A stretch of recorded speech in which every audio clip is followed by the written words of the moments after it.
Hey, kia ora koutou whānau. Welcome back to another edition of Big Hero News. Kia ora, Chewy. How are you, sir? I am freezing. It's so Really? cold down here at the moment. Yes, Oh, this is the first really cold night. Look, it's made me get out the tea, which now I've said that, I bet somewhere on the other side of the planet where my partner is at the moment, she'll go, something's wrong. Something's wrong. Chewy's having a cup of tea. That never happens. I just realised that we're doing a really interesting story tonight about Dr. Cornel West, Cenk Uygur, and Piers Morgan, and I haven't written down any of the time codes for it. I've queued it up, but I haven't written down the time codes. That'll be a fun game when we get to that part of it, to have it. Hey, everybody, if you're, I told you to watch out on Thursday night as to what mic I was speaking into. Remember I did this? I said, you'll know if the system's sorted out if I use this one or this one, and I'm still using this one. Which means if you're with us on Thursday night, like 3-4 hours before we started on Thursday night, the desk blew up. So we've pretty much got it sorted out to be able to use. You might notice a few differences today. It's a bit harder for us to maintain our levels. So, feel free in the chat to shout out if the audio's too loud or Chewy's too soft. Chewy's never too soft, but Always hard, mate. And we're going to rock through. We have, thanks to our patrons, we have a new desk, I think, arriving in Dunedin tomorrow. For those of you who are in the know, it's called the Roadcaster Pro 2, I believe. And it has lots of bells and whistles, and it's definitely a step up from what we've had. And as I said, thanks to the patrons, we're able to get this. Now, we would normally say thanks to the patrons, put up a billboard, and then say thanks to you all in person and say thanks to the new people. But if you were with us on Thursday night, you'll know that there were some technical difficulties having images up and having Chewy talking, or the guest was Clint talking at the same time. So we're just not going to do that. I'm just going to say to you all very, very clearly, thank you so much for being a part of what we do. You know who you are. You'll get lots more credit as we go through the week. And yeah, we'll hopefully get the desk tomorrow. Will it be picked up? Will it be active by tomorrow? I'm not sure. Other thing is, Chewy, what one are you wearing? Are you wearing one today? Or are you not? Oh, yeah, look at this. We're matching. We're matching. So for people who purchased in the first week, all of your merch either went out today or one Dunedin night got his hand delivered yesterday afternoon. And if you ordered, so this if you ordered 2 weeks ago, if you ordered last week, the order is in with the printer at the moment, and they'll probably get sent out hopefully by Thursday this week at the latest, over the weekend, and be off to you then. So, here's another thing. I didn't bring this up. Gosh, I'm a bit forgetful. We made about $150 for medical aid for Palestinians. And nice. We here in the show matched that. So we put another 150 on, and we donated $300 to medical aid for Palestinians. And so thank you, people. For people who weren't here last week, if you purchase some of this Buffer gear, Buffer branded gear, then 25% of the profits went off to the charity out of the UK, Medical Aid for Palestinians. And altogether, us as a community gave $300. 317 actually, because we donated 300 and they included a fee on top and it went to 317, which is fine. So that's technically, hopefully 300 goes to them and $17 for a fee to get it across to them or something. We would normally talk about all sorts of things like movies that we've watched in the weekend right now, Chewy. I watched the remake of Roadhouse.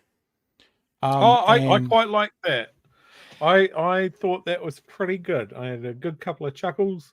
And what's his name? Colin McGregor? Yeah, Conor McGregor was there. Yeah. Amazing. Yeah, that's interesting you'd say that, because I did a bit of reading on the reviews, and a lot of the reviewers seem to think doesn't really hold up to the original, but Conor McGregor was the one who stood out. So people who don't know, it's an over-the-top, yes, it's supposed to be a bit silly action flick, that things happen that can't happen in real life.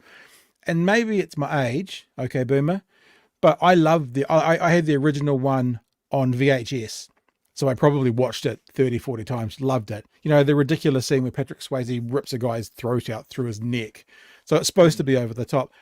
It was okay to watch. I like both movies, but for different reasons. I don't think there's a better or a worse one. But yeah, I made jokes all the way through that movie of going, I don't think Colin McGregor realizes he knows he's in a movie. Yeah, Like that's just it's him. just like he wandered in and started beating people up. But yeah, I had a blast watching that movie. My big thing from the weekend, obviously, is went up to Wellington to see the Devil play and just had the best time. I'm usually someone that goes to gigs with friends. I went alone to this one, and it was just a really good time. About 3 songs in, I switched from beer to whiskey, which And then you got is better. sometimes it's a good idea, sometimes it's not. But yeah, I recommended last week for people to check out that song, "Cocaine and Abel." I got a few comments on Discord about it. Yeah, it's a hell of a song. The dude sings a lot of dark, sad stuff and songs about murderers and all sorts of stuff. But even with that setup, he said something to the crowd that sucked all of the air out of the room. He was like, although I sing all of these songs about dark and horrible stuff, I'm not a dark, horrible guy. And then he goes, I think death's always been around me. In the last in the last year, I've lost 14 friends. Wow. And everyone, yeah, that was everyone's reaction. And then he goes, it doesn't get any easier, but it doesn't get any harder either. I don't know what that says about me. And he just left it hang in the room. Wow. It was heavy, but at the same time, he's cracking jokes around the other songs and stuff like that. It's met him after the show. He's just a top bloke. So glad I got to see it.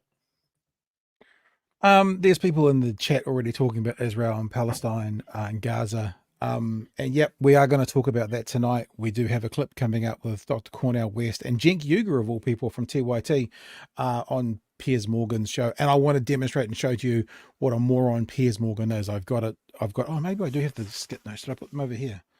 Oh, maybe I did. I put my notes somewhere else. That's why they weren't there. That's all right. Everything's okay. Nobody panic. And we will be covering that. But what we're going to do to start off with, we're actually bringing a guest into the show. A guest I haven't advertised either, not in the old cliff notes. Former Mayor of Dunedin, friend of the show, Aaron Hawkins joins us. G'day, Aaron. Kia ora kōrua. Thanks for having me. Was it like a casual look off screen and then look back, like a double take, or were you actually looking at something? Yeah, I'm going to do a triple take later. Okay, good. Very exciting. Now, Aaron, the reason we've got you on, as we've said to you, you guys know this, but the system's going to do some strange things in a minute, but you'll be able to watch what I'm putting up, but it'll be harder to speak to it, is actually before we go, because we're going to talk about local body politics, but we're going to relate it to a national theme, not national party, but a national politics theme that me and Chewie always talk about. The revitalization of George Street, Aaron. Was that started before you came on board, or was that started in your term? What was the timeline for it to get to it opening in the weekend?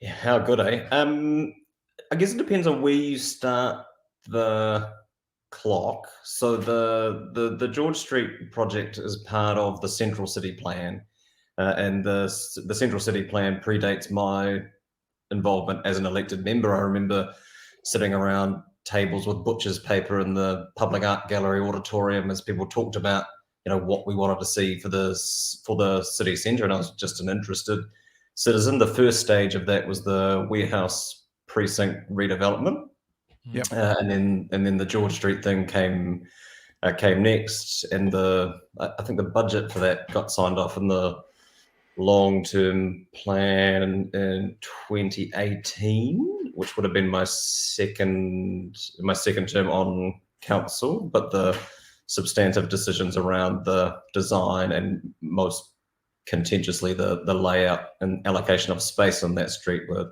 made in the last couple of years. Okay, so for people who don't know, and remember, we're talking about a Dunedin thing here, but there is a relationship to national politics, so stick with us. Is in the weekend, if you're going from the eastern part of Dunedin, or the northern part, I guess, over that side, and you're coming in towards the Octagon, it's down a road called George Street, and it goes all the way down and it ends at the Octagon, and then on the other side of it is Princess Street. We've got a section which is actually a really cool, funky section of George Street, and it's sort of where the mall is. We've got a big mall that comes off it, and there's a whole bunch of eateries in this area. And down the first part of it where this new redevelopment has started, the eateries it's wicked. You walk down and there's like just Asian food all down this side, and then there's Turkish food here and Japanese food here. It's really, really lovely area. And so what's happened is it's gone from a 2-lane street, inner city street, to a 1-lane inner city street, one way, but I know it hasn't been pedestrianised because that would imply no cars, but it's certainly been made more pedestrian friendly. And what you're looking at right now, if you're with us, is my photo that I took on Sunday to the sort of opening of it. So this bit down the middle here is where the cars drive. You can see they've still got car parks over there. Over there in the corner, there's still car parks and stuff there as well. And it was just stunning. It was just stunning down there at the moment. So that's the road down there, got blocked off. This bit through the middle here is the road, and it's one way, but it can get, like it was in the weekend, shut down for events, whatever's going on. There's a really good photo. So you can see there's a parked car there. That would be where the car parks normally are. So kind of 5, 10, 15-minute car parks on the side. And this bit down the middle is where, if you've been to Queenstown, in fact, I thought, guys, when I was in Queenstown a couple of weekends ago, there's the area around the wharf where you don't quite know whether you're allowed to drive there or not, because it's all kind of cobbled and the cobble bit looks like the footpaths, and it sort of feels a bit the same like that now. So this is what's opened up in the weekend, guys. And, you know, people were there celebrating. This is a local radio host down here in Dunedin, and this is Mayor Jules Radich in there as well. You know, down there cutting ribbons, shaking hands, taking lots of credit for all the good work that's gone. Here's some imagery of... I'd like to thank the retailers who've shown extraordinary patience during this highly disruptive time. And I know, and I've heard, that it hasn't been easy. So, you know, the mayor, as you would expect for a big opening, the mayor kind of goes there.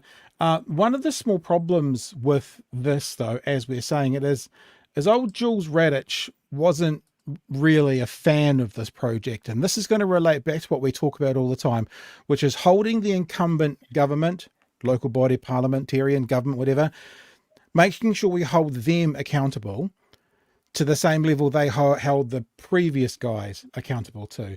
Now, this is me doing it. If you can see in the top hand corner, it says BHN Dunedin. So we did some Dunedin specials around the mayoralties.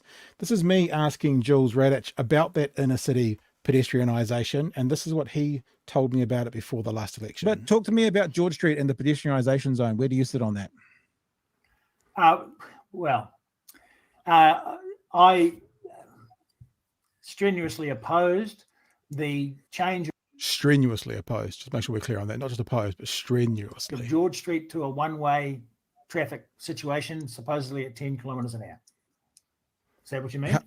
How come? Yeah, and also, so that's what I'm talking about. The pedestrianisation, making it more pedestrian friendly, making it one way, slowing the speed for just a sector of George Street.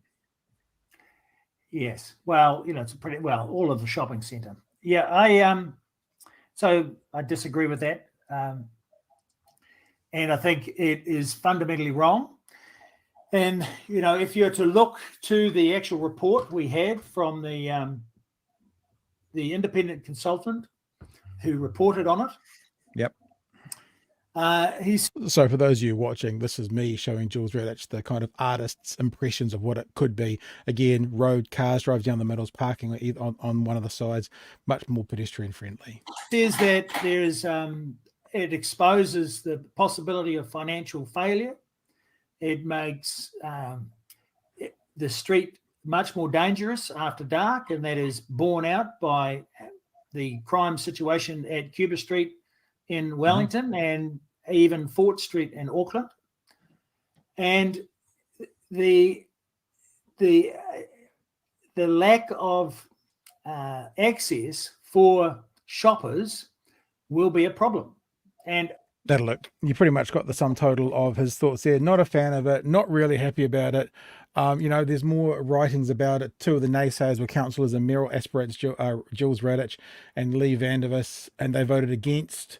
Noting the report that updated the committee on development of the redesigns, Councillor Radich had been a critic of the planned shift to one-way traffic in George Street and what he has described as lack of sufficient attention to the priorities of shop proprietors and shoppers. The planned street layout was, quote, on the wrong side of history, end quote. Sheesh.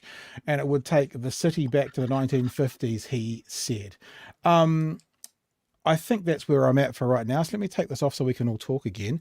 I want to look at this, Chewy, when we talk a bigger picture about we often talk about the National Party and what the National Party are doing and saying now, and how they're holding themselves to a different standard to what they held the Labor government to. But it seems maybe Aaron, you could speak to what was said back there and what's being said now. You don't have to get into the weeds of making any accusations towards anyone, obviously. You can just stay wherever you need for that. But it seems now that that's not just a National Party thing. It seems to be a political thing, that people will try and score points before something like the redevelopment and say why they don't want it. I strenuously opposed it.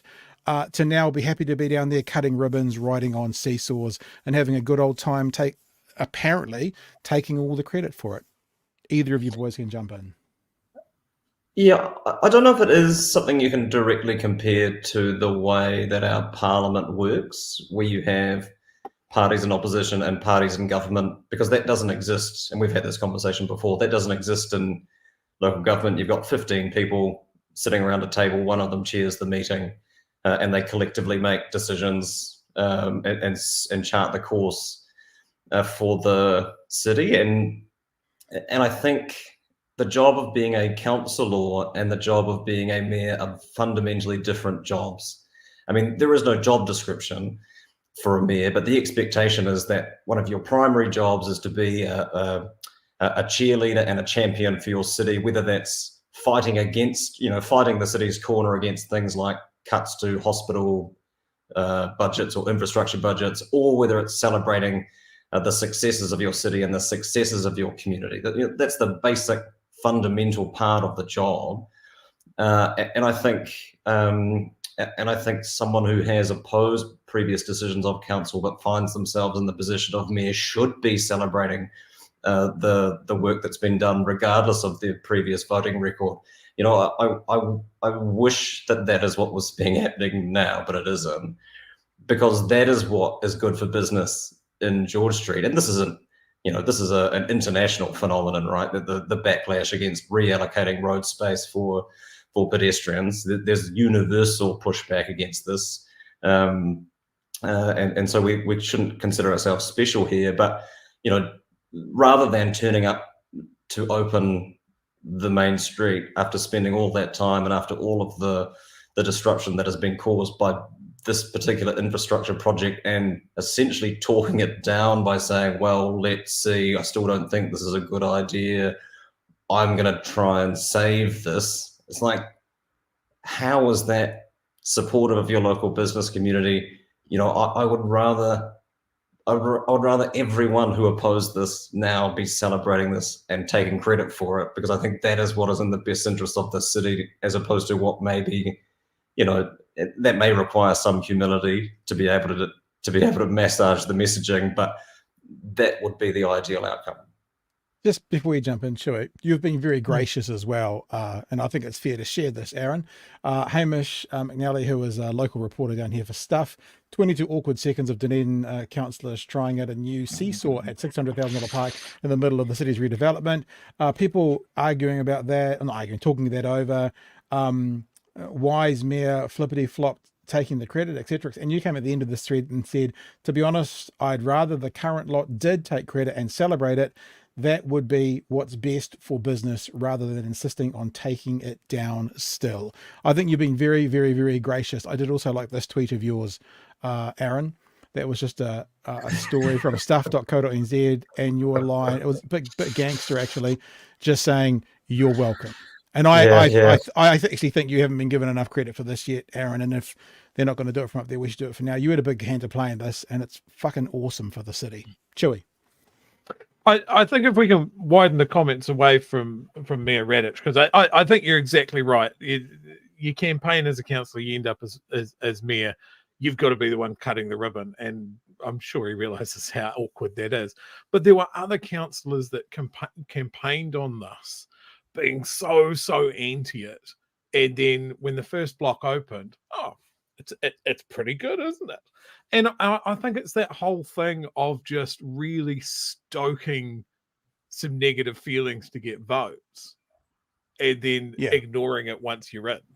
I think is something that's quite obvious. You took a lot of flack for cheering on this project and trying to sell the benefits I've seen a lot of comments of the comparison between how visible you were as a spokesperson for the city, a spokesperson for the council, and a cheerleader for these quite progressive big projects that the council had planned, compared to what we have now, which is, oh, he'll turn up for the opening and that's pretty much all we see of it.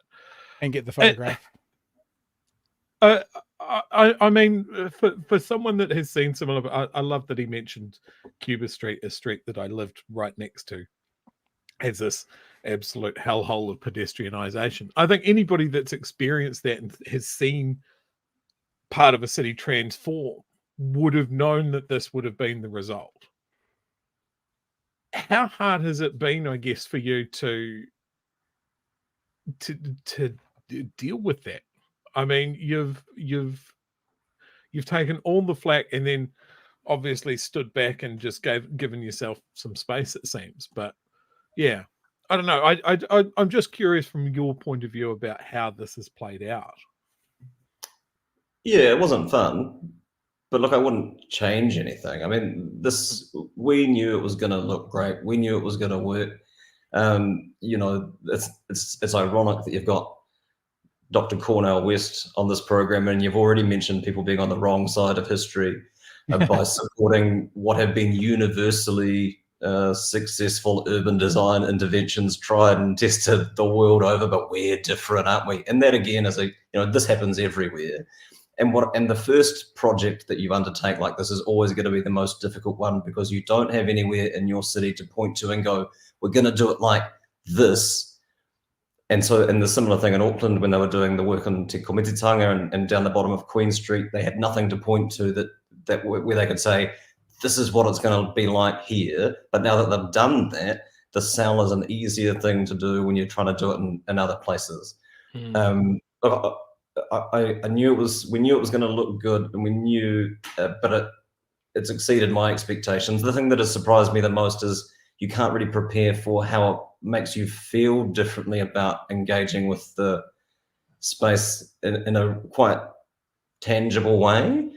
And it's just a far more relaxed environment and a far more pleasant environment. And for God's sake, I got into an argument with a checkout operator the other day about wasting taxpayers' money on a playground on the main street. It's like, where is the sense of joy in people's lives that they can't see value in young people feeling safe and welcome and included in their city centre? I mean, that seems like a pretty small investment in a demographic that don't get a lot of love, to be honest. I've had so many.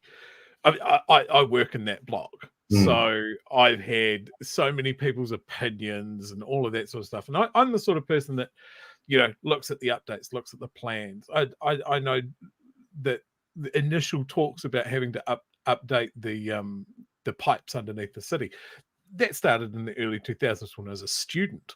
So, I mean, it's not been sprung on people. But one of the things that I noticed was when everything was being ripped up, right? The farmers' block hadn't been opened up.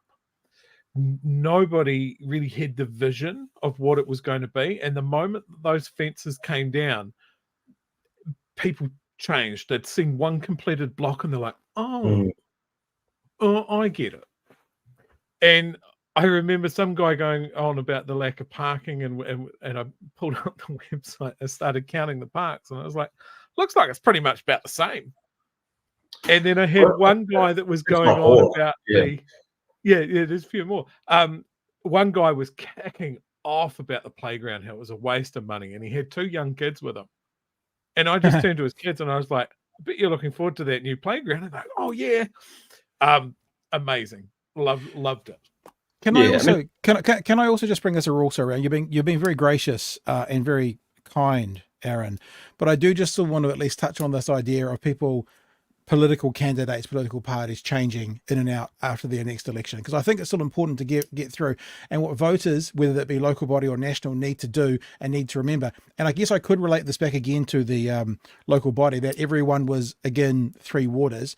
Yet what we didn't hear were the mayors saying that they'd say we want local control, but then they didn't say it might cost us a bit more to fix up our own things. They'd left that part of the equation off. And now we're being told it's going to cost a bit more. Everyone's up in arms. And no one seems to remember that some of the conversations beforehand were like, this street's going to be terrible. Or we're like, yeah, we can keep our control, but then all the money for any fixing we need to do needs to come from our pot rather than a centralized pot. And even if we're fine here in Dunedin, or if you're fine in Hawke's Bay or whatever, the guys in Gore, they're screwed, 100% screwed. No two ways about it. And I'd still be keen. And like, as we well know, we can point to National over and over and over again about what they held Labour to and now refuse to. I guess what I'm wondering is what do we do as voters, as people speaking to voters, to kind of remind people about the double standard, or do we just accept that's a part of politics and get over it? It's never going to change.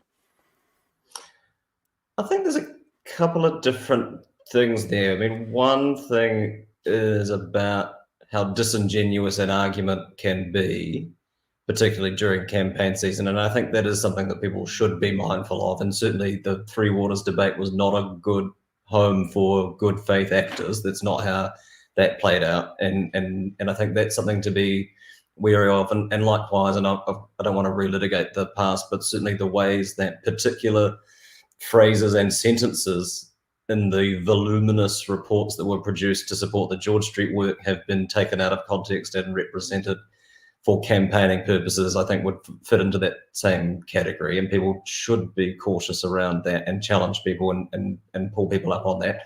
But I think we've got to be careful not to further entrench a position or a situation where politicians become paralyzed into never changing their mind.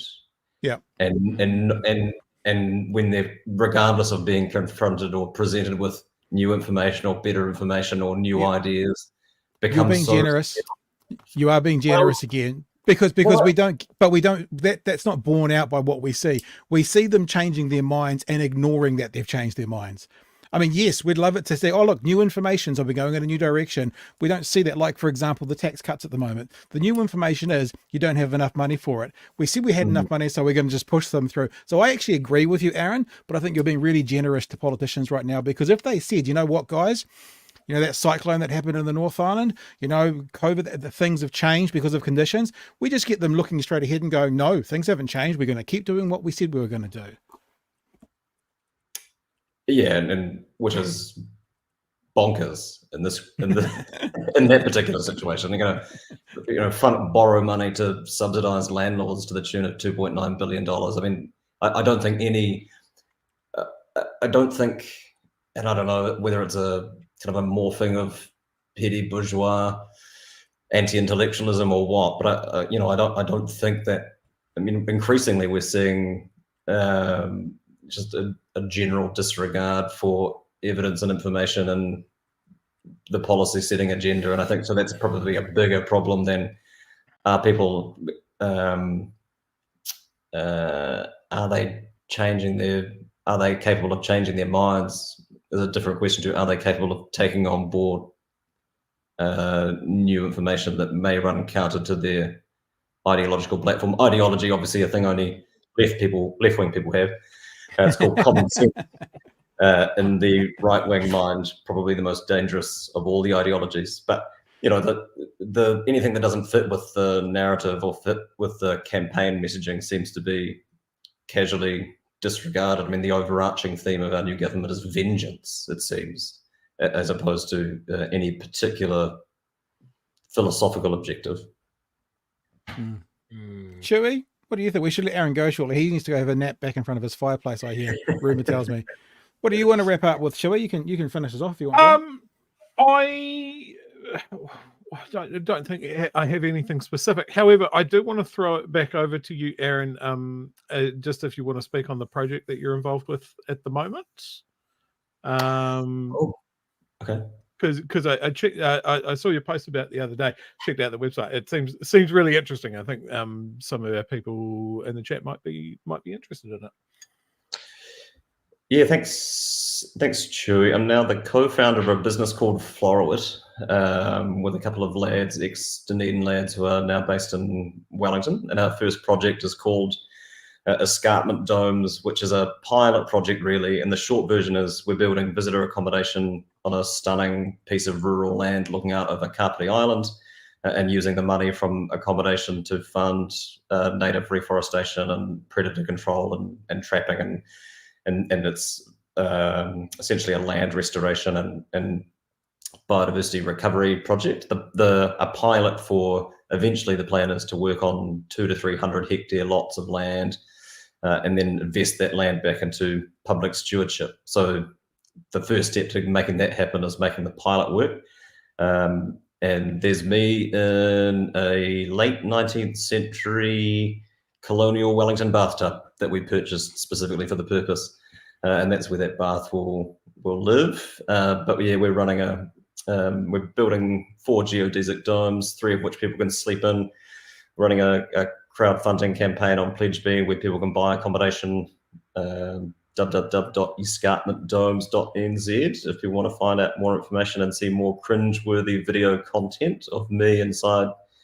That's a massive 8-meter geodesic dome. That will have a mezzanine bedroom, roughly where that child is very safely perched on top of the mobile scaffolding. And that will look out over Kapiti Island. It's a fun project, and hopefully we'll get the chance to kick on and do a few more bigger things. I feel a business trip coming on.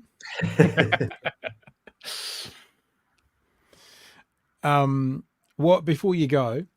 Do you have any reaction? And you're going to echo here when I put it on. Do you have any reaction to the local "We Love Our Mayors" in the Christchurch Post, or the Post, or the whatever they call it now, and how they came out? What would you expect? That all the big cities are down the bottom, you know, Auckland, Wellington, Dunedin's right down the bottom here as well. Chewy did note though that the Dunedin Mayor is down below Nobby Clark, which is an interesting place to be below. Of course, we'll all remember that Nobby Clark was the man who likes to drop N-words every now and again. You got any thoughts about or any reaction to the mayoralty ratings that are in there at all there, Aaron? I mean, I can say this because I'm from there. I think that probably says more about the people in Invercargill than it does about their respective mayors. But that's exactly what I said to Chewy as well. Look, I think these sorts of surveys are, as much as anything else, a survey of how homogenous your community might be. And I always get really bothered when people talk about how councils should be united, and David Farrow was putting a lot of that commentary. You know, if you've got a united council behind you, then you'll be more popular. And basically what that means is you've got a whole bunch of people who think the same, probably because they have very similar backgrounds. Whereas in the metro areas and cities, we have a broader range of people living here, and therefore a more diverse spectrum of political thought around the council table. And there will never be, I wouldn't imagine, overwhelming, no question, Brother Monk, but it's called nominative determinism. But I think that you'll always struggle in the larger urban centres to have overwhelmingly popular mayors, because there will always be a chunk of the city who fundamentally disagree with their political objectives. Cool, man. Hey, thanks for jumping in today. 34 minutes I've ever spent. Nice, bro. Well, we're happy you decided to jump in and add it's always nice having people to add perspectives that we can't, because we don't have the experience and we haven't been there. And when it comes to local body politics, you have. So we really appreciate you jumping in and having a chat with us. All good. Thanks, all right. guys. Thanks, Aaron. Thanks so much, Aaron. I noticed, Chewy, that your bringing up images there didn't cause everyone to echo. So maybe if we've still got the system tomorrow night, you have to be in charge of the video. Oh, that's a good point. Yeah, no, I didn't say anything. I didn't even think of that when I was popping those up.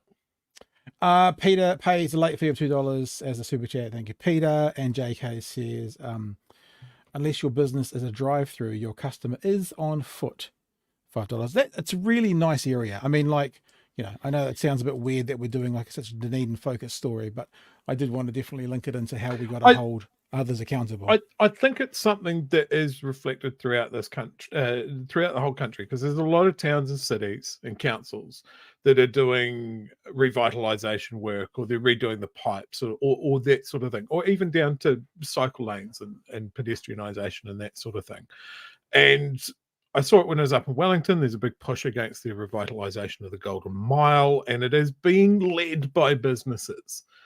And in so many cases, I think almost in all cases, when something like this happens, business gets a boost afterwards because there's more people there, which is the whole idea. That comment of, unless you're a drive-through, your customers are people, not cars. Absolutely. What we've seen in George Street is it's really well designed, because they have more parks now. They have more disability parks. There are no curbs for those disabled or low mobility people. It is easier to get around. Yes, it was over a year of absolute pain to do that, but everybody acknowledged that they needed to do the pipes, because they're over 120 plus years old. They needed to be done. So then your question is, do we rip up the street and put it back exactly how it was before? No improvements, no updates. It's the same street that was there in the 80s. It's the same street that it was there in the 60s. It's exactly the same, apart from the fact that cars have got a lot bigger.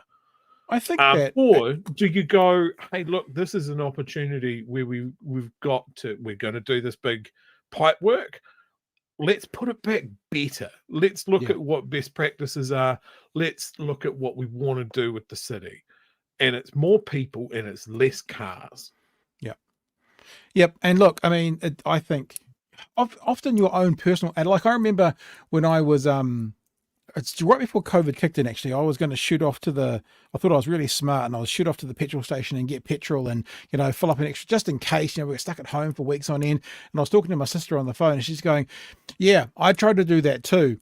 And there was 200 cars lined up. And my sister goes, it's when you actually realize that when you have a thought that you think is ingenious, the truth is actually everyone else has thought of it as well, And so the thought I'm going to have now, I think, is ingenious, but I think probably everyone else has it as well. And that's from living on the north side of Dunedin. I'm now, so Dunedin's got a State Highway 1 goes through Dunedin past a railway station, basically, between 2 and 3 lanes, one way all the way. And then there's one coming back. And then beside all of those is George Street, which is the main street. I can't imagine driving down those big one ways to get to South Dunedin. I'd much rather go down George Street. I will choose to drive that way because it's a nicer drive. So what that rejuvenation is going to do is it's going to get me into the central city area more, because it's beautiful. I actually want to go down those streets, and that's going to actually bring me to those streets more. And that means when I want to go and buy, I don't know, if I'm needing to buy a new desk for the studio, I'm probably going to end up at JB Hi-Fi first, because that's on that system rather than Noel Leeming's on the big one ways. You know what I mean? So I actually think that it is not just also the pedestrianisation, but the beautification of that area as well is going to draw people to them. I know that's the way I want to drive when I'm going from the north to the south of Dunedin at the moment.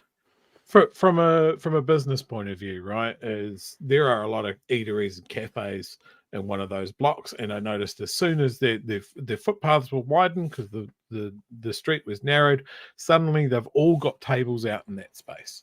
Yeah. And cue people going, oh, who wants to be outside Dunedin? It's cold and wet all the time. It's not cold and wet all the time. Just when you visit. And when it's nice, it is very nice. And like I'm thinking of one particular customer here, because he railed against it. He railed about Dunedin's bloody lefty mayor. He's part of the Green Party. It's rubbish. Why are they putting street furniture out? Who wants to sit on the side of the street? Why are they building a playground there? Because the kids will just run out into the street. There's not enough parks. All of these sort of things. And I just went through everything, and it was all stuff that he had seen either in the ODT report, repeated by certain councillors and that sort of thing, or views that were prevalent in Facebook groups. And I was just like, look, that's not right. Here's the numbers. this has been on the website for ages, all of this sort of stuff, and just going through, and then you can go through and you can combat those sort of things with facts, and then you get, oh, well, I still don't bloody like it. Yeah. And it's just like, well, in 6 months' time, you'll be telling people that you always believed that it was going to be. Yeah, that's actually truth as well. Councillor Radich also talked about Fort Street and Cuba Street. I spent a lot of time in Fort Street in the 1990s because that's where all the strip joints were in downtown Auckland. I frequented the Firehouse, whether it was with friends or whether it was for a stag do, and I can tell you, he was then full of horse shit. 4th Street now is so much safer than it was back then, and I noticed someone in the chat said the same about Cuba Street. So yeah, just to me, it seems like Cuba Street has its problems because it's got bars and stuff on it and that sort of thing. The problems that Cuba Street have is not that one block of it is pedestrianised and has been pedestrianised since the 70s. Yeah, you know, that's not the problem. It's got problems that a big centre city, big central city area has. All right, there's an argument for more pedestrianisation in Cuba Street. Ray Wins just mentions, I saw this on One News tonight as well. Arrowtown's main street doesn't have cars at the moment, and all of a sudden, all the tourists and all the locals are loving it because they can move around. It's shut down because they are doing work on it, but the council up there is also using it as a bit of a test to see could that be more pedestrianised. I think you'll see more and more and more and more of it. There's a test going on in Oamaru at the moment where they've got their historic Victorian warehouse district, and I have always thought this when I go there. It's fantastic limestone buildings and that sort of thing, but they allow cars to park in there, and it just absolutely ruins every photo, because if you remove the cars, you could go, oh geez, this does look Victorian, all of these old buildings that have been done up and that sort of thing, and there's railway lines down the middle and wooden boardwalks and that sort of thing, and then you've got a 1996 Toyota Camry parked in it. Just ruins the photo. All right, before we move on, Kuki wants to know that unpunctual is actually a word. So there you go. Kuki wants us all to know that. Thank you for your super chat. Tova O'Brien had an interesting experiment with a panel last week. She got together like the alternative coalition. 3 people who used to be in National, ACT and New Zealand First. She got them together to have a chat about this current government. And she asked a really important question about did they, the people who had been there and done that, think that this government would last its full term? I think we'll go and have a look at that now. This is only 90 seconds, Chewy, and then we can get to it. So this is Heather Roy. I think that I agree with Chris. I don't like some of the tone either. And I think David's determined to have his discussion and have his select committee hearings. He's made that very clear. Is it a priority for ACT's base though? Because Well, how does it square with kind of traditional libertarianism? I know he's doing other things like charter schools and the farmic funding and things as well. But is this? I don't know the answer to that question, and I do wonder if he wouldn't have been better off looking at the Bill of Rights and having some mechanism through there about a level playing field and equality amongst people. Will the coalition implode before 2026? Anybody? Yes. Yes. Probably. Crikey. More decisive, Heather. Yeah. Come on, Heather. Oh, look, I think if this is Winston's last shot and he wants to leave a legacy, there's still a thread of possibility that he might do the right thing and behave till the end. But I think the odds are against that. What's it going to look like, that implosion? Oh, mate, it's going to be really entertaining. Cool. It's going to be great to watch. Co lived through it in 1997 with, what was her name? Alamein Kopu or something. Who's the one who you should be interviewing when it happens? This is our alternative coalition reaching for the popcorn as democracy and the government crumbles in front of our very eyes. There you go. So that was Chris Finlayson. Will the coalition crumble before 2026? A hard yes. Tau Hanade, a hard yes. Heather Roy, a probably chewy. There's a certain working group podcaster who joins us occasionally who's been telling us this, since about 3 minutes after they signed papers that they wouldn't last the full term. there's three pretty experienced people who, no matter what you say, will still have, you know, a bit of an ear on the internal workings, because they'll know people who know people. What are your thoughts? There's not a lot of things that I miss from being on Twitter. You might have that video up, getting the double. I do. Cool. Done. Sorry, felt my brain breaking. Yeah, there's not very many things that I miss from Twitter, right? But following Tohenare is one of them. Because I find he's definitely one of those guys where you go, I don't agree with everything that you say, but the things that you say, I can see where you got to them.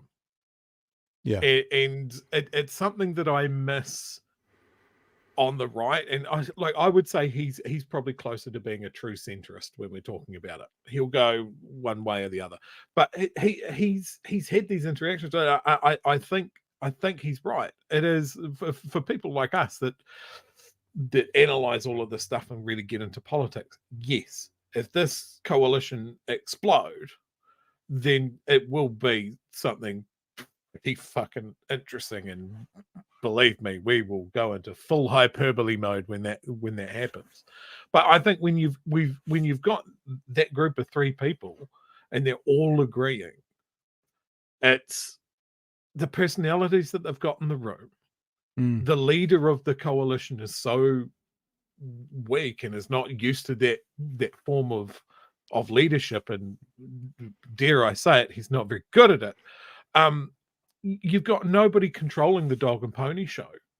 Winston will run that if he's allowed to, and I think the only thing that's holding it together is the fact that when he is on the world stage, he becomes a statesman, and when he's back in domestic politics, he's an absolute shit stirrer. He's a cooker. And then you've got Rimmer, who just wants to be the smartest kid in the debate club. So true. And we still don't know who's pulling his strings. Like I watched that interview with Guy and Espiner in the weekend, and that's a goddamn shit show. Like I've never seen Seymour as weak in an interview as I have in there. I don't know if we're going to have a look at it. I expect that we will at some stage, even if it's not tonight. But not being able to answer a question like, can New Zealand afford tax cuts at this stage, without disseminating, and I'm going to answer your question with an unrelated question and all of this sort of stuff. It's just an absolute shit show. And then Luxon doesn't have the spine, authority, or experience to pull these guys into line by going, you are minor coalition partners. I need you here, but you do not have the votes to dictate policy to me or dictate behavior to me. Get in line. He doesn't. He's treating it as like they've all got equal power in this, and they shouldn't. And I think a better leader would be able to express that more than going, well, you'll have to take it up with them. You've got Seymour saying that Winston is still the least trustworthy politician in the House. You can't have your two minor party leaders sniping at each other like that. Yeah. I don't want to burst a bubble there, but yeah, you missed that one, mate. That was Thursday night. We had a good chat about that. So was it that early? I watched it on the weekend, so I'm glad we've looked at it. But yeah, let me offer one thing, and this is going to make me sound like Uncle Pat, just wanting everyone to be kind. The thing about the government failing before 2026, I think every New Zealander should want whatever colour government's in to do well for New Zealand. Now, we're not seeing that with this government. And I guess my little kind of side note to what you're saying is, as long as them falling over by 2026 doesn't harm the most vulnerable even more. Do you know what I mean? Like if you said to me, I want to see them get through this term and the vulnerable were harmed bad, or I want to see them fall over and the vulnerable were harmed even worse, then I'd pick the lesser of two evils. But I know it's not much of, I'm not putting much of an argument forward. It just makes me kind of think, in theory, don't we all want a government to be successful? I think we've touched on this all the way through the show tonight. We would like politicians that are able to change their point of view based on new evidence and acknowledge that. Yes. And we'd like people with different ideological standpoints to at least acknowledge why this is better for the country. Yes. And I think this is the thing, is like, I'm not seeing very many people on the right that I would go, hey, look, I disagree with you on some pretty key points, but I see how you got there. I'm seeing a bunch of high-ranking ministers ignoring evidence, ignoring people working in those affected fields, going, hey, this is bad and we've seen it before. And they're ploughing on ahead. And it just seems to be, what's that adage in the tech industry? Move fast and break stuff. Right. As seen as a positive. And that might be in the business space. It certainly isn't when you're talking about the government of a country. Yeah. Because the decisions that you're making and the things that you're breaking by moving so fast have direct effect on people's lives. Yeah.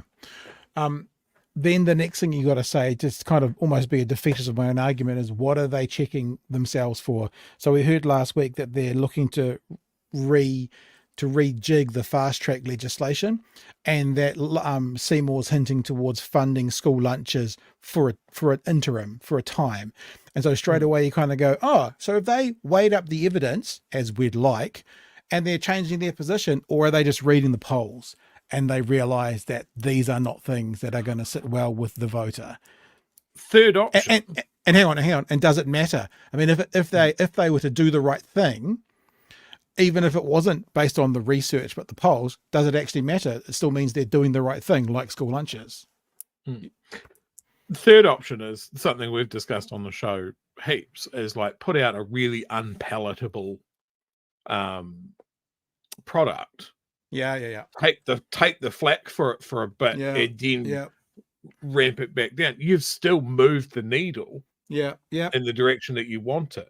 But you've been seen as like, okay, we've heard you. Yeah. The We'll meet you in the middle. The fast track bill is the perfect example. It doesn't matter how many unpalatable parts of that you take out. Like the one that's been singled out is the minister's overall veto on anything. He can just wave in and go, this project goes ahead. And you can go, well, that's completely undemocratic and that sort of thing. And Forest and Bird spoke about this on their oral submission, which is well worth watching. But they go, yes, this is egregious and it must go, but it still leaves an overall package of policy that is so rushed, so poorly considered, and we haven't been given enough time to go through and see exactly how fucked this is structurally. Yeah. But you're taking a knee on this one thing, and yes, we're glad that you're going to take that out, but the rest of it is still fucked. Taking that one bit out doesn't fix it. So do you think they're that calculating? Because that would be that's 4D chess they're playing there if they're doing it like that. Yeah, I honestly don't know, and that's concerning as well. Like you go up against an adversary and you go, well, he's playing his game and I'm playing mine, and we're going to treat it as if they do know what they're doing, or is it just incompetence and ideology? And we've talked about how borderline corrupt or just outright corrupt some of this stuff is, with the input from the mining companies and the input from overseas lobby groups and that sort of thing. Do they know that they're being used? Are they willing participants in it? Is it just like, I can't think of like when the worm turns and the left gets in. I haven't seen a backswing like this from them. They always seem to be a little bit like, and please chat if you've got any examples where I'm wrong on this, let me know. But it's not like they went full austerity mode and then Labor came in and they're like, right, universal basic income. We're bringing it in, and there's nothing National can do about it for fucking 3 years. That sort of thing. It seems to be that ideological switch to the other side really, really rapidly in a way that we haven't before. All right. Can you just lean a little bit that way? Yeah, bit more, a little bit more, a little bit more. I just want to see you blend into that flag behind you, because that beanie and the triangle on that flag. Yeah, it is pretty much perfect. bang on, isn't it? It's bang on. Wondered what the hell you were doing. I know, I was just being silly. And I was actually wondering, depending which way you see this, because me pointing to this actually points you the other way, but I thought it would be reversed on your side. Hey, let's get to this fun conversation. Piers Morgan, I don't think Piers Morgan is a moron. I know that it says it on the thing, but I think he plays the moron card to get clicks and a lot of people here, this is sort of a part of this. A lot of people have been saying to us, oh no, that's a lie. I just lied to you. Well, I'm sorry. I repent and ask forgiveness. There's been a couple of people talking to us about getting, and not like the right wing, you woke tards, only speak your own kind, echo chamber, but people actually going, we'd like to see some more debate. We'd like you to get some of the opposing voices on and have a crack. And if there's a reason for doing that, I'm okay in doing that. We've had some fallouts from this in the past, not necessarily with us and that, but with some in the community. But I'm going to show you a clip coming up shortly. This first clip is quite long, and I'll probably cut it short so we can chat about it, Chewy. But sometimes when you get the opposing views on, what it does is it creates great theatre and great drama and great clicks, but doesn't achieve very much. Now, I think what Cornel West and Cenk Uygur say in this clip are great, but I can just tell that Piers Morgan is just sitting there in a smug little cushion going, 2 million views, 3 million views, 4 million views. It's like when they talk about what controls the left and the right in politics. It's finances, it's money, it's corporate politics. It's money at the top. And it's a lot the same in media. You hear about, the media is all lefties, or the media is all... No, the media is focused on profits, right? And that's what their focus is. And if they find out that their message, let's say it was left-leaning, was going to go bankrupt, then they'll just switch to right-leaning like that. It's about money. It's about corporate dollars. It's about corporate interest. That's what's at the tip of the triangle when it comes to most things. And so I'm going to play some clips for you now. The first part is going to be Cornel West in particular having a crack at old Mr. Morgan about what I learned from this conversation from Cornel West is the importance of how you frame an issue. And one of the things that's happening in some spaces is the way the issue is being framed gives weight to one side. We've been saying this for a long time, how someone will go on a show from the left and they'll go, do you denounce the actions of Hamas? And they always go, yeah, of course. But they never ask the person on the other side, do you denounce the actions of the IDF bombing hospitals? That question never gets asked. So straight away, the framing of the debate or conversation has been set up to be, Hamas, Gaza, Palestinians worse, Israel, fine, just doing things normally. So the way it's framed is really important. And to be honest, maybe this shows my naivety or idiocy. I hadn't really thought about that very much of recent times, but listening to this conversation, and the whole thing's like 45 minutes, and I've listened to the whole thing a couple of times. It's really clear that whilst Piers Morgan might be saying things like, I feel for everyone, he's definitely giving weight to the Palestinian conversation, to the Jewish conversation. So this debate is supposed to be about Jewish students at American universities being treated badly, not being allowed to go to their classes. So the weight of the conversation is about the poor Jewish students that have been held up, because of protests that have been going on, not about the 35,000 dead Palestinians. The weight of the argument has been pulled away with that just with the framing of the conversation. I think I didn't not think I learned to listen, but I was reminded of how important in our conversations, in our debates, in our highlighting of things, how important the framing is, and to give the weight of the conversation to the issue or the part of the conversation that's most important. So with all of that said, you can, I haven't brought it up. You're not going to echo, Chewy. You can still jump in before I play if you want. No, roll the clip. Okay. So this is the first one, and this is Cornel West talking about, or being asked about, that some of these pro-Palestinian protesters seem to be supporting the views of Hamas. That's all we need. But if you have people, and we've seen pictures of them inside and outside campus, who appear to be supporting Hamas rhetoric, who are wearing maybe insignia relating to Hamas or Hezbollah or whatever, if you're brazenly supporting organizations, groups of people that are deemed to be... See straight away the framing. He's gone from appears to be supporting, and then he's gone to brazenly supporting. So straight away the framing has changed to basically saying any of those pro-Palestinian protesters on university are now brazenly supporting Hamas. So that's the framing I'm talking about. So when Cenk loses his fucking mind, and it's great to watch, over the framing and over what's being said, there's a really good example. Supposedly, brazenly, just like that, he's changed the framing and he's given the weight to the other side of the conversation without saying it. Terrorists by large swathes of the world. Does that cross the line? This is utter nonsense, Piers. Can I just answer the question? Okay, check. Yeah. You got genocide taking place. You got IDF terrorism taking place. You can't say a mumbling word about 12 universities that have been leveled to the ground. Hundreds and hundreds and hundreds of professors have been killed. Students have been killed. You're a journalist. Yes. Have you talked about the 112 journalists who have been killed, brother? Yes, I have done. You just said lies. Well, hang on. Well, Cornel, I actually... Cornel, hang on. Cornel. Cornel. Then you just start lying. You start lying, man. It's ridiculous. Cornel, man. I'm not lying about anything. No, you are. I agree with Cornel West completely. You're totally, utterly lying through your framing. The framing of this is a total complete lie. Look, I can't hear you both speak at the same time. Cornel, just to be clear, I have posted... Sorry, hang on. Please. Hang on. I have posted about the journalists who've died in Gaza, right? I have posted about this. I have highlighted the deaths of those journalists, right? Put it in the framework. Well, I'm going to. I was going to come to you about the framework. No, you're not. All the vandalism about one hall, and you hardly can say a mumbling word about universities, libraries gone completely, schoolrooms gone completely. You see how truncated and narrow your framework is?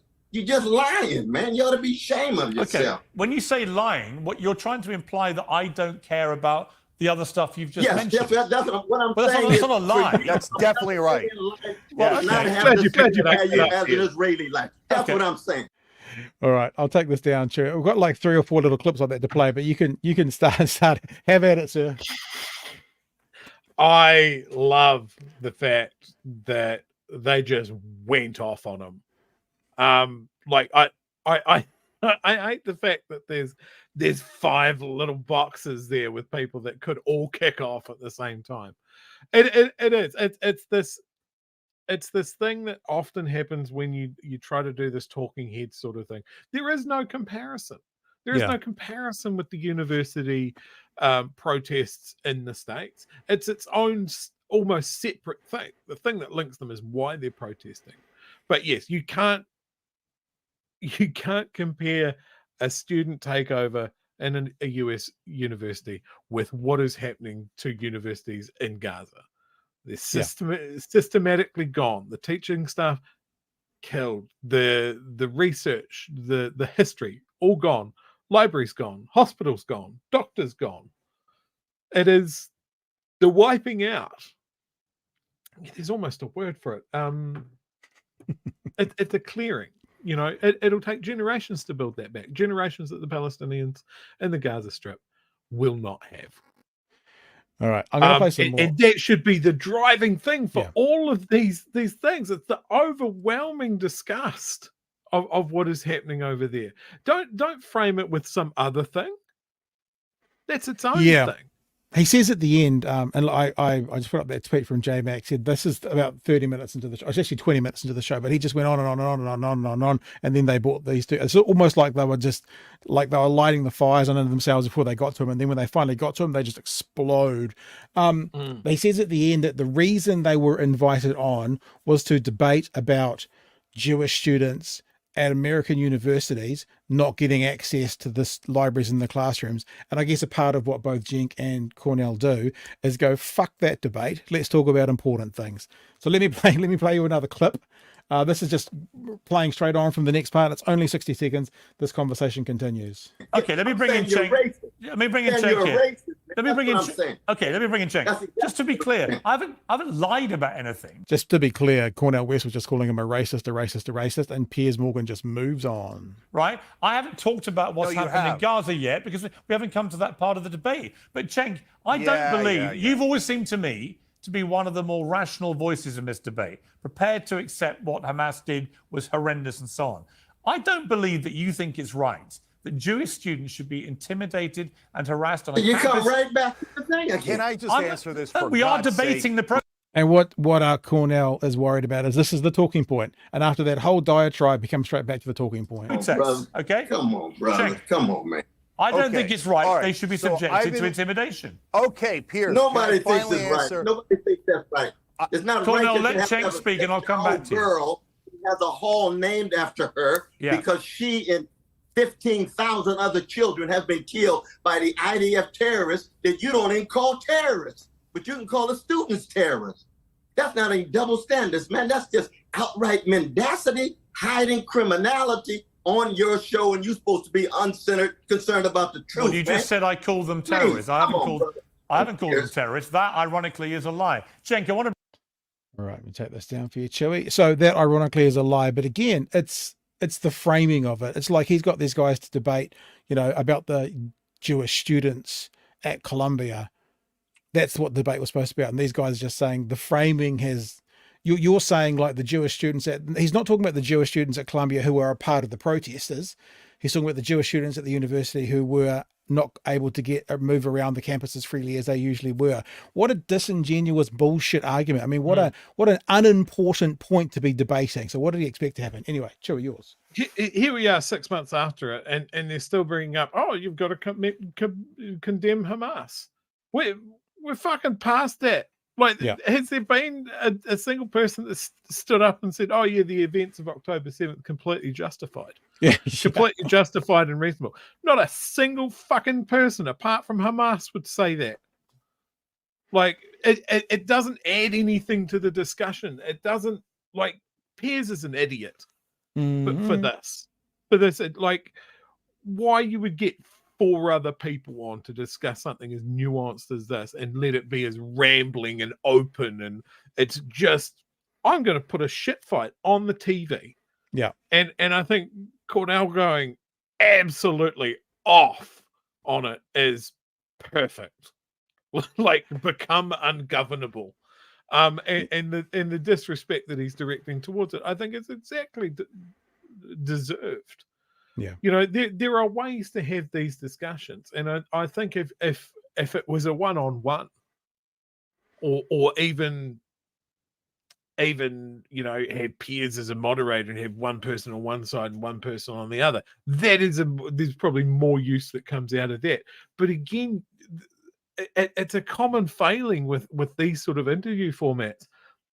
As if you get one person on one side and one person on the other, you risk giving those things equal footing. Yeah. That just isn't there. I think, if you're going to frame a question like, do you think it's fair that Jewish students feel intimidated? Compared to what? People watching their friends and family get systematically bombed into the sea are not allowed to express their thoughts on that. It's ridiculous. Just to cut in for a second, because this is a part of the conversation, I'm going to bring this up and I'll read it, then I'll go back to another clip. This is 30 minutes ago. This is on theguardian.com.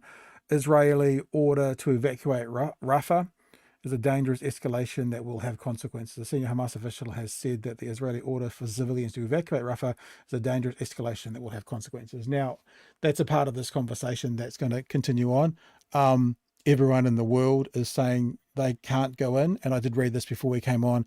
Netanyahu basically said they're going in no matter what.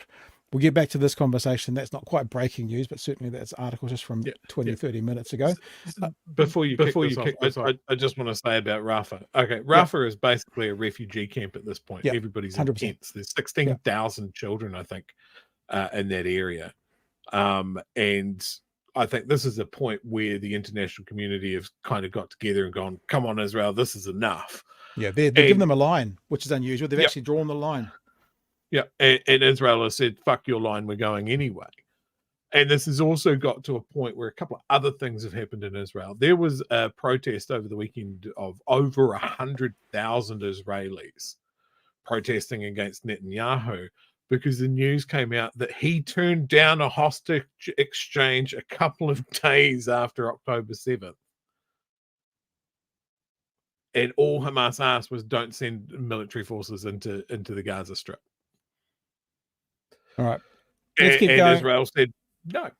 Yeah, we'll keep going with this conversation now. This last part of this first part of the and then I've got two other short clips, and then I'm going to show you how stupid the show is and how Piers Morgan really makes a show to pitch to the lowest common denominator. I have evidence of that. To bring you in, you're getting very angry about this too. Just to be clear, I am expressing an opinion that what has happened at Columbia has a shitty opinion, crossed a line. And that if I'm a Jewish student there, I think it's completely outrageous. I'm being intimidated and harassed for the actions of Israel's government thousands of miles away. That doesn't mean I don't have very strong views about what's happening in Gaza, because you know that I do. So where is my lie in all this? Yeah, Piers, I've just listened to you for 20 minutes frame the issue in a purely 100% Israeli propaganda way. So if you say, hey, listen, Jewish students shouldn't be harassed or attacked, of course I agree. I've got Jewish family. So why have I lied? Yeah, no. Stop interrupting. But what you don't talk about is you say from the river to the sea is an unacceptable change. Did you mention to the audience in these last 20 minutes that Benjamin Netanyahu actually said it recently? Not only he says it a lot, and often Netanyahu doesn't say from the river to the sea. He says from the Jordan west, the Jordan being the river and west being the sea. That he's actually doing it. He's in the middle of wiping out the Palestinians from the river to the sea. That is the grotesque violence. He has slaughtered 25,000 women and children. They were all innocent. So when Hamas kills 860 innocent Israeli civilians, I call them out and I say that is terrible. But when Israel slaughters 25,000 women and children, we're saying, oh, I don't like a pro-Palestinian chant. A chant? That's what we're concerned about. And now you turn to the violence that has happened on college campuses. There is one case of overwhelming violence, and that happened last night at UCLA. And it was pro-Israeli protesters that violently attacked the peace protesters that didn't do anything. They attacked an old lady and said, oh, yeah, good luck trying to defend yourself, old lady. These are vicious, vigilante thugs, and they have done more violence than all of the peace protesters in the country combined. Where are the arrests? Where's the outrage? Where's the indignation? You pretend that you care about protecting students, but you only care about protecting one side, whereas the other side is assaulted. No, I don't actually. No, because and debased and humiliated. Okay, let me respond. And all you want to do is cancel their speech. You're part of cancel culture, and admit it right now. Can I You're respond? talking about protesting people. Can I respond? Americans. Can I respond? Americans. By the way, okay, this is not the United States of Israel. Fine. America. All right, you Americans made your point. To protest a foreign government. Okay, let me respond. Just to be clear. You've lost the right wing. Just you've to lost be clear. The left wing. You've lost America. America's not going to stand here and let Israel You can keep dictate shouting, or we can have a who's allowed debate. to speak and who's going to be arrested. All right, you can keep. So I wonder if one of the things is, Chewy, and that's the end of that part of the clip. I've got a couple other shorties to play, much shorter than that. I wonder if one of the things is actually, what's the fucking debate?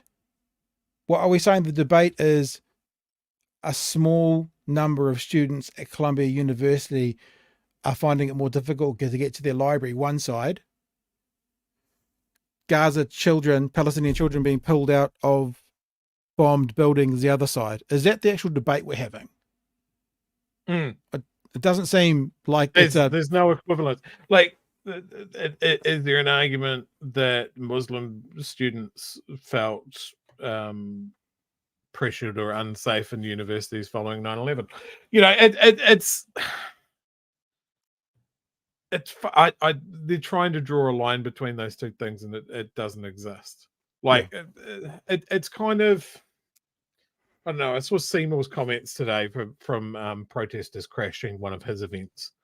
That was just like, oh, these people, you know, they're not doing their cause any good, and then calling them turkeys. And it's just like, do you not understand the emotion that's involved in this?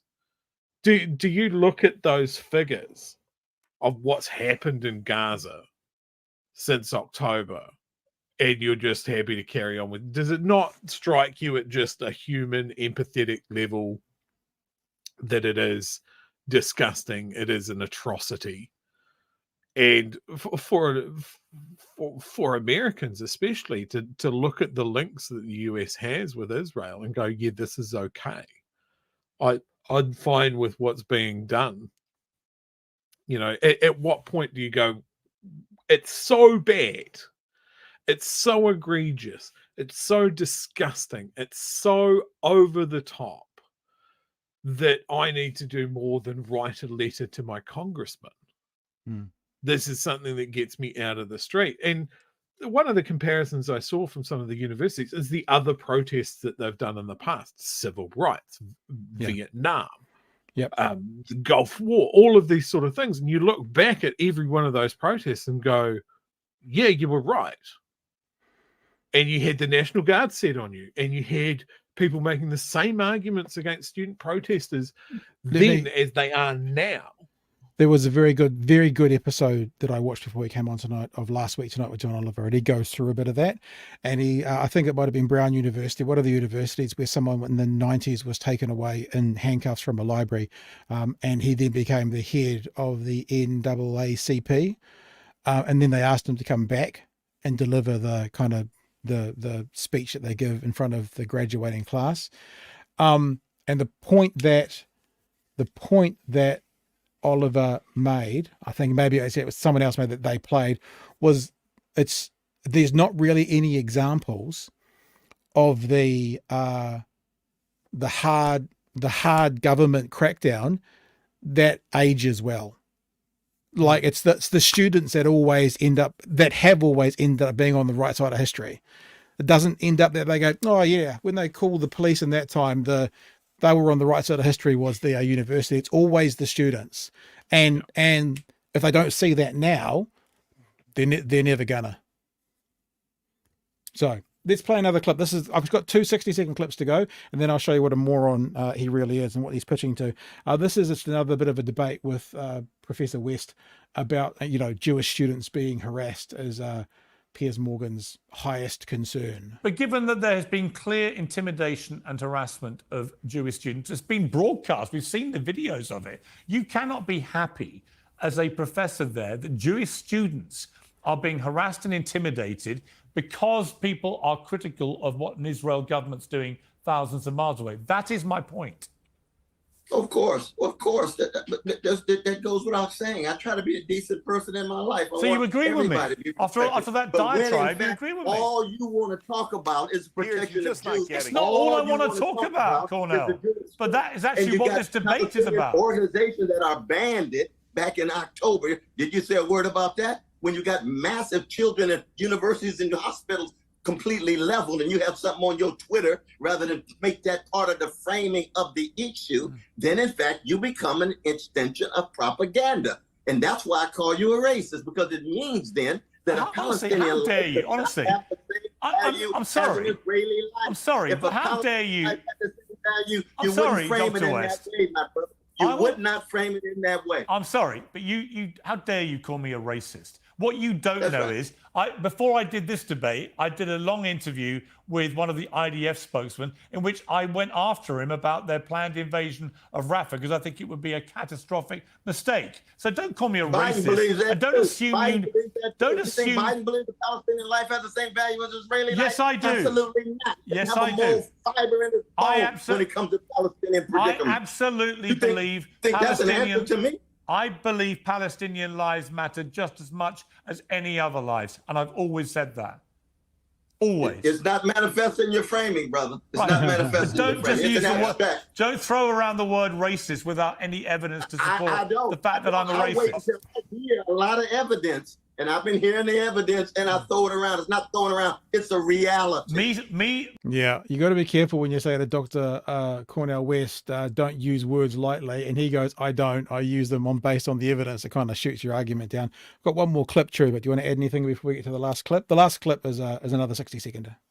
Yeah, I just saw a comment in the chat, and I think this kind of ties into the whole thing. So it's cool for the average secular Jews to be intimidated in the US or here in New Zealand. Yes, no, that's not what anybody is saying here. And that's not the framing, as we've been saying. That's not the framing. Like, you could spin that particular thing to say, well, if Jewish people are uncomfortable with people protesting in support of Gaza or against what is happening over there, then it shouldn't happen. Like, being uncomfortable, like, I'm sure there are many Jews in the US, in these universities, that are very conflicted about this. You see in a lot of protests, there are Jews going, not in my name. Are seeing the clear parallels between what's happening now and what has happened to Jews in the past. Yeah. But that weaponizing of, this is making me uncomfortable, I don't like that feeling, it's yucky in my tummy, so I want these people to shut the fuck up and go away. Yeah. That's not the way, fam. That's not how that works. If people are being harassed and attacked for being Jewish, sure, that's too far. I have seen, what was it? There was a counter protest at one point where police stood back last week and let pro-Israeli protesters attack Fireworks and this stuff. occupation camp with bats and fireworks and that sort of thing. This is not a one-sided debate. People feel very, very passionate about being of a Zionist position or being Israeli, and there are people that are of a Jewish faith or secular Jews or being Israeli that are disgusted by what's being done in their name. This is not a black and white thing. I think the only black and white thing in this is that what has happened in Gaza is just beyond the pale. So that's got to be the foundation. When we talk about the framing, the foundation of this conversation has to start with October 7th. It has to then have the foundation later on top of that, 35,000 dead Palestinians, and then the rest of the conversations can happen. Right? Hamas's responsibility for what they did in Israel, war crime. Israel's response to Palestinian civilians for what Hamas did. That's where the conversation always has to start. Those has to be the foundations of these conversations. And the rest of it, university students not being able to get to the library don't really matter. And I really like this comment from Rajan, because when Rajan sends this comment in, it makes me think that Cornel West, and I've heard a lot of Cornel West speaking, he's very chill and laid back. Goes, my brother, he calls everyone his brother and his sister. And so he's a canary in a coal mine. And what Rajan said was, if you piss Cornel West off this much, you've crossed a line. That's not bad. He could be the canary in my coal mine. All right, we'll go to this last clip. This last clip is about 60 seconds, and it just wraps up this part of the conversation. You should go and watch this. It's 45 minutes, but here's just another 60 seconds for you. Piers, do you get that we are vomiting your propaganda? We can't stand it anymore. Yeah. It isn't just about you. It's all of media, all of the politicians with their nonstop propaganda that the people in favor of peace, the people who want to protect innocent lives, are somehow pro-terrorists, are the bad guys, are the anti-Semites, are the racists, etc. We're sick of the overwhelming propaganda. Yeah, I'm pretty sick of being called a racist by you guys. So we've all got a cross to bear. Let me bring the IDF were terrorists. Are the IDF a terrorist organization killing innocent children? Yes or no? I do not believe they're a terrorist organization. No. Oh, come No, on! they're not. Of course they're when you- No, terrorists. they're at war. There's a big difference between being what does that make- being at what war does and that being make a you? No, terrorist. you may think they are, Cornel, and you may What think does that they are, make you? Cenk. You've It's asked me a war. What does that question. make you? I do not think they are. Okay?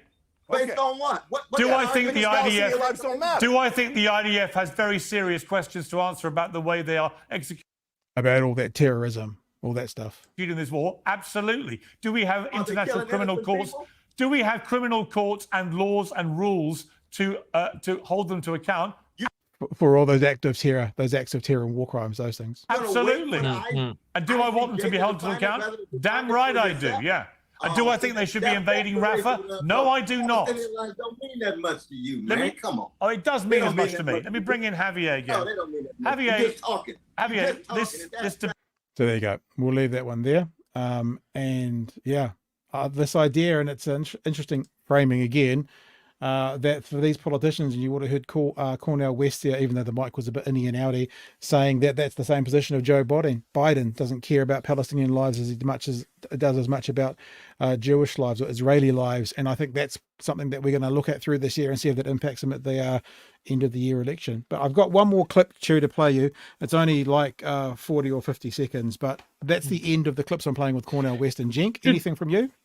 Just on your comment there of like whether Biden weighs up a Palestinian life the same as he does an Israeli life. I think when politics comes in at this level, I don't think the weight of individual lives come in at all. You know, it's like that old quote of like a death is a tragedy, a million deaths is a statistic. We're getting into statistics territory here, right? And it's just geopolitics. I do not understand why the US is just so ride or die on Israel. You know, Israel has shown consistently through their entire existence that Israel will do what they see as best for them.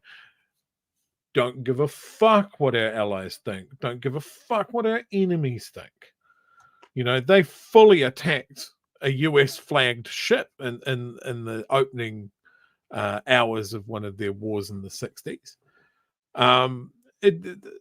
They don't have a red line for this sort of stuff.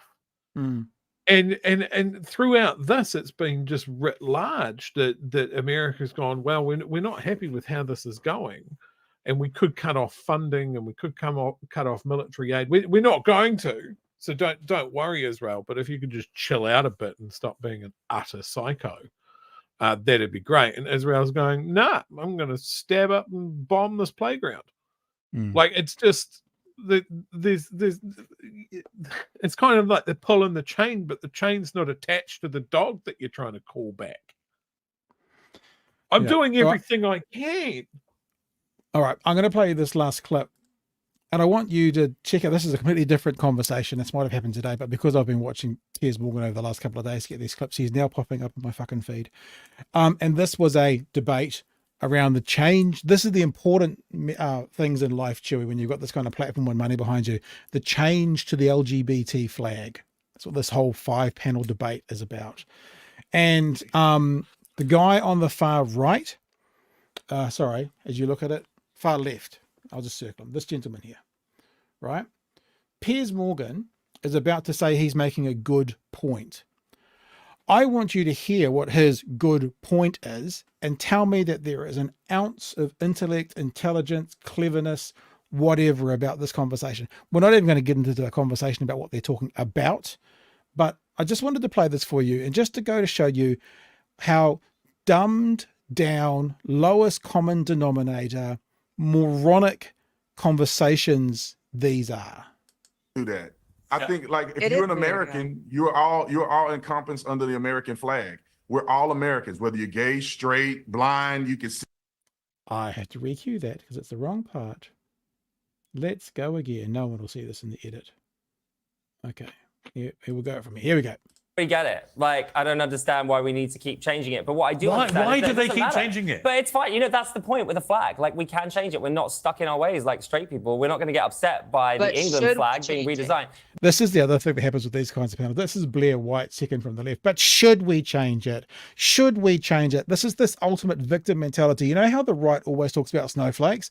The right are actually the snowflakes. Blair White's a conservative commentator, a trans woman, and she's like, but should we change? It's this idea about having things forced down your throat. If they want to change the rainbow flag, some people will use a new flag, some people will use the old flag. There's no fucking should. It's, do you want to change it? Do you want to use it? Yes or no? But she makes a real big deal about should, but should we change it? It's not the conversation at all. And it's this, we hear this a lot. The right saying are those snowflake liberals, and they're all the ones that are like, don't change my things, don't do this, don't do that. Anyway, the gentleman on the far left is, ironically, from the far right, who's on the far left, is about to make his very good point. Well, it can if it wants to. It's changed a lot over the years, and people continue to... Say again, Blair? There shouldn't even be a flag. It, but should we? Well, Sometimes, but why things not? are okay I mean, to we didn't invent the rainbow. God invented the rainbow. We use that as a symbol to let. We use that as a symbol to let people know. That well, actually, you raise a good point there. We don't need to do that. All right, and that's all I'm playing you. You raised a good point there, Officer David. Would you like me to repeat you what his point was, Chile? This was his point. There shouldn't even be a flag. There shouldn't be a flag. If you were, there shouldn't be a flag. There should be no flag. Quote verbatim what he said. Piers Morgan, oh, you raise a good point. Let's go on with this debate. That's the level of idiocy you're dealing with on his show, pitching to the lowest common denominator to clickbait and get the conversations going. Five talking heads in a row in a box is an absolute fucking shit show. Yeah. That guy's argument that there shouldn't be a flag because there's a US flag is idiocy in its absolute highest degree. So there shouldn't be any state flags. There shouldn't be any football team flags. It's all encompassed under the United States flag. Just nonsense. I think you're right. You said at the start of the segment that it is just Piers rage farming. Yeah. Because there's no cogent debate. Because there's no that chance point for anybody to expand on their points. Because Piers Morgan knows if he gets the uber conservative going, there should be no flag, people are going to go, what? We can have a flag. You know, that's why it's a very good point. It's a very good point for that dude to say there shouldn't even be a flag. There shouldn't be a flag. If you were, there shouldn't be a flag. There should not be a flag. That's the good point again, verbatim. Piers knows, click, there's a clip, I can get that out, and that will rage bait people, and that will get tons of clicks. That's what it's about, and that's why it's a moronic level of conversations. But that's what that passes for debate over there. You see that in their elections on other shows and on Fox and CNN, they all do it. Let's get like 6 people, put talking heads in the box and hope to get some analysis out of that. It's just ridiculous. Like, it's not something that's just limited to Piers Morgan either. It's just we've chosen to highlight him in particular in this case. Like, you see the same sort of thing in a more serious news platform where they seem to think more voices all talking at once is better. And how is an uninformed voter or someone that's curious on forming an opinion on this issue, like, and I can't imagine someone stumbling into that one and go, I didn't have a position on the LGBTQI flag. I wonder what these guys have to say is going to get anything of value out of it. So then that's not its aim. Its aim is clicks. Its aim is rage bait. Its aim is traffic, and rage gets great engagement. It's fantastic. And if that's what the news media is chasing, if that's their metric, how much engagement did we get in the chat? How many eyeballs did we get on that story that transmitted through to our advertisers? Yeah. How can we farm this out to other talking heads? Farm this out as a culture war issue, and holy shit, look at our numbers go up. It's not helpful to debate. It's not helpful to discourse. It's not helpful to people's decision-making progress. And as much of a fluff issue as should there be more colours on that flag is, that is the template that they'll use going into something like who's better, Trump or Biden. He's 16 talking heads in a 20-minute show. Good luck with the vote. That's our show for tonight. Thank you for joining us. Chewy, let's get to a couple of chats here. Rimmer, smartest guy in the debate club.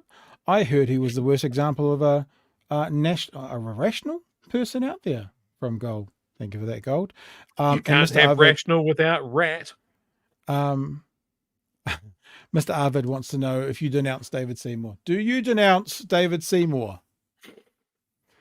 Lurchify says it's all about the gas fields off Gaza being developed by Israel and the US. Yep.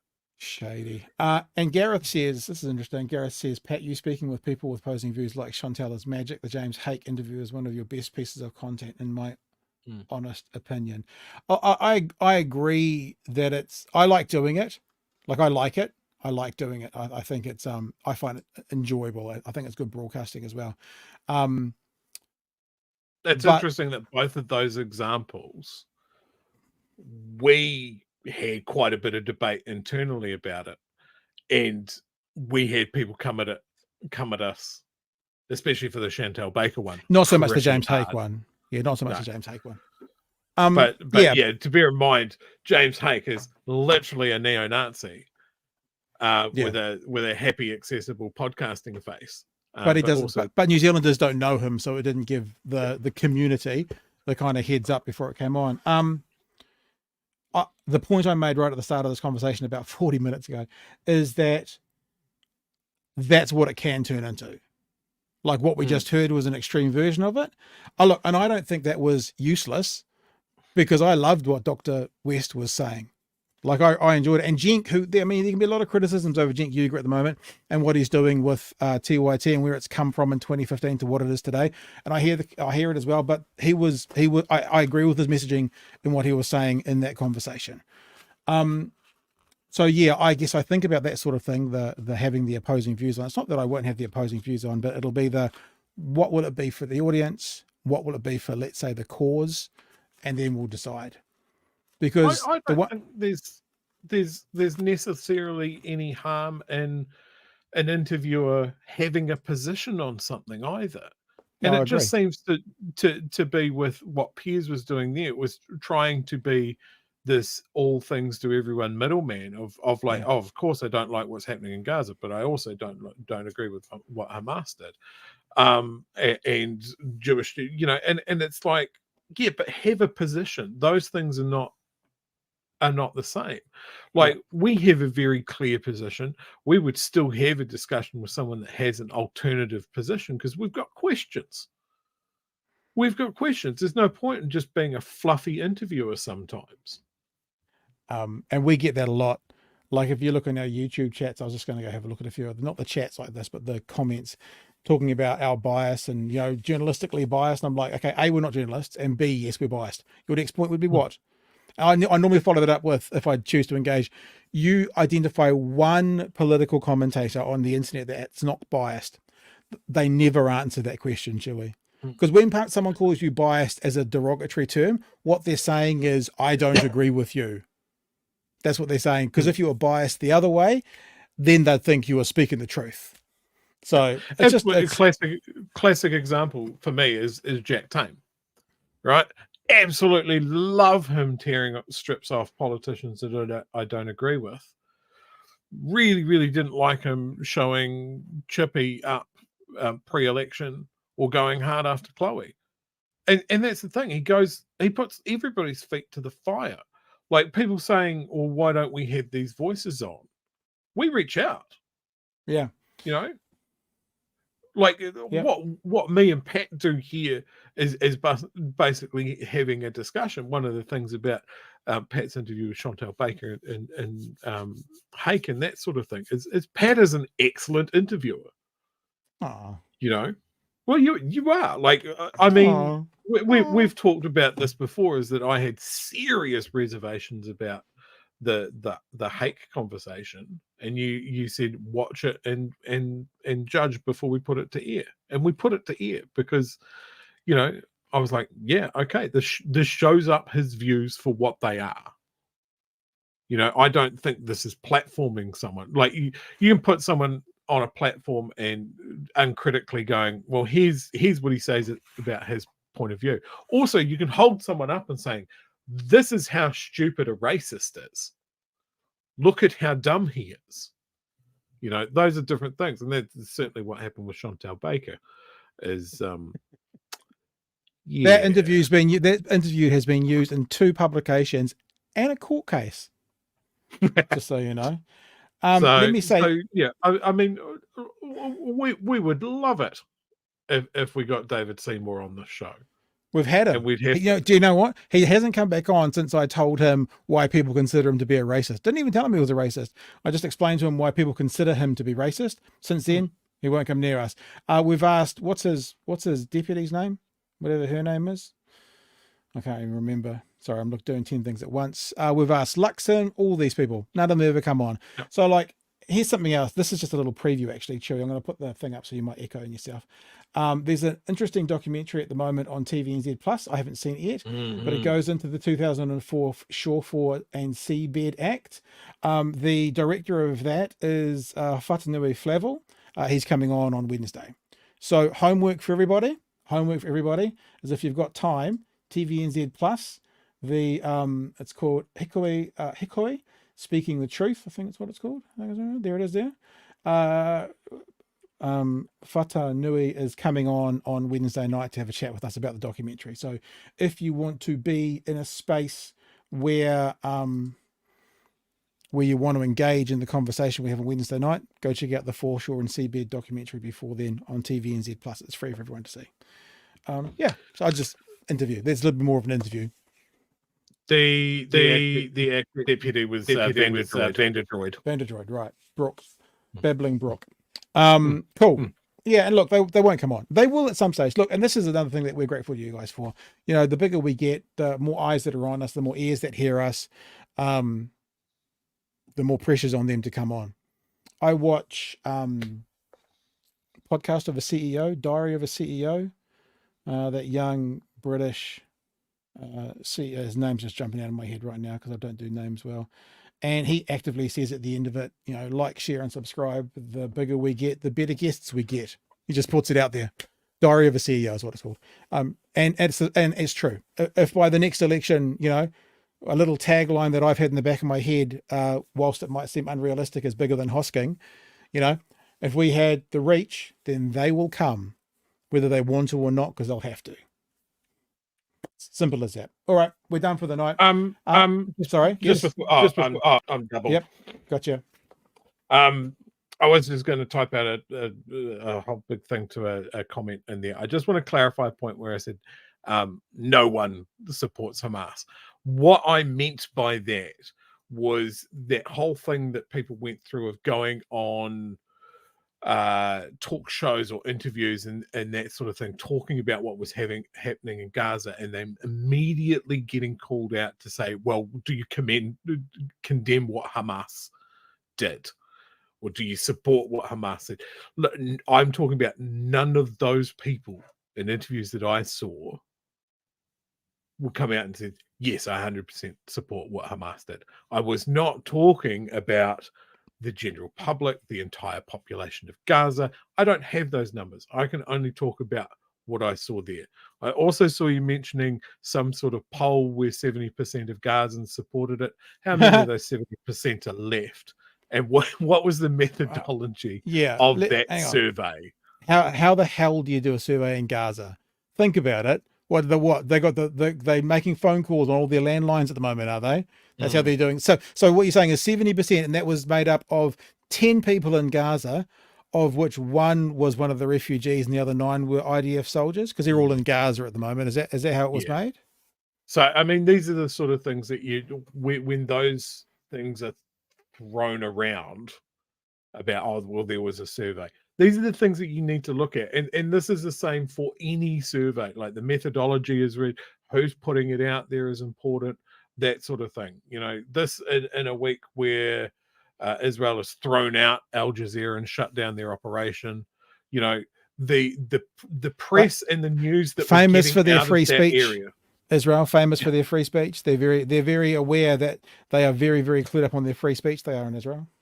Yeah, and I think any news out of that area at the moment, again, everybody's got their angle, everybody's got their side, everybody's got their bias, and I think you don't have free and fair access to the press on either side of that argument, and the quality of the information that we're getting out of that area is unreliable, because you have the IDF's propaganda machine, you have Hamas's propaganda machine, as you've got the fact that too harsh. You've got the fact that independent journalists or journalists in Gaza on the ground have been targeted. So then, what news is not getting out? Yeah. You know, All if right, you've so got someone from an unbiased point of view, are they going to risk their lives by going into Gaza? You know, there's so much there. we are heading off now. Chewy might want to stay with you and talk for another half hour, but I'm going to go because I've got a couple of hours of editing to do now before I get to bed. So I'm going to head off and start on that. We're not going to get the 120-minute hour this Monday, kids. Thanks but for we're joining us, working up team. to it. Yeah, no, it's brilliant. It was a great night tonight. Thank you so much for Aaron coming on board as well. Give us a bit of insight into what happens in local body politics. And no, you're not right there, Nate. Pat's trying to wind up for 10 minutes.